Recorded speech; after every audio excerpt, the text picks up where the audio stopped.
नमस्कार, जय माता दी, गुड मॉर्निंग। और अभी हम लोग का गुड मॉर्निंग हो चुका है, तो अभी मिलाएंगे आपको देसी स्टार समर सिंह भैया से। देखिए क्या करा रहे हैं।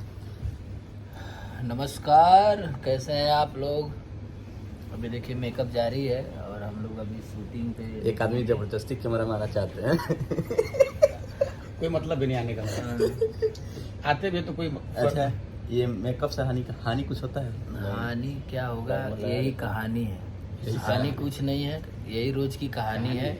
रोज कुआं खोदना है, रोज पानी पीना है, उसी में नहाना है। हाँ उसी में नहाना खाना है। तो रोज गाना गाना है, रोज रिलीज करना है। कोई बहाना है ना, कोई बहाना है ना कोई रोज बहाना गाना है, रोज आना है और जाना है।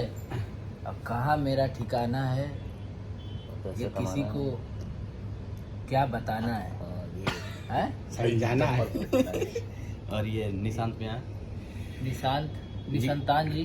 निसंतान जी जो बहुत जब ही शादी हो जाएगा, संतानों प्राप्ति हो जाएंगे तो निशांत हो जाएंगे, संतान जी हो जाएंगे। संतान जी हो जाएंगे।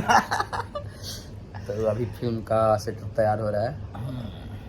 आज हम लोगों का लास्ट दिन है शूट का। आज प्रेम तपस्या कंप्लीट हो जाएगी, तपस्या खत्म हो जाएगी, प्रेम मिल जाएगी। हाँ, उसके बाद फिर हमने के चले जाई अपना अपना थाने पवाने।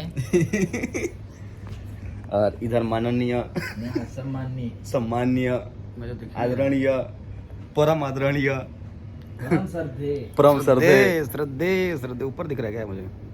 पिता तुल्य इतना मोदी जी हैं, जननायक। ये वो वाले मोदी जी हैं। कौन वाले? गांव वाले।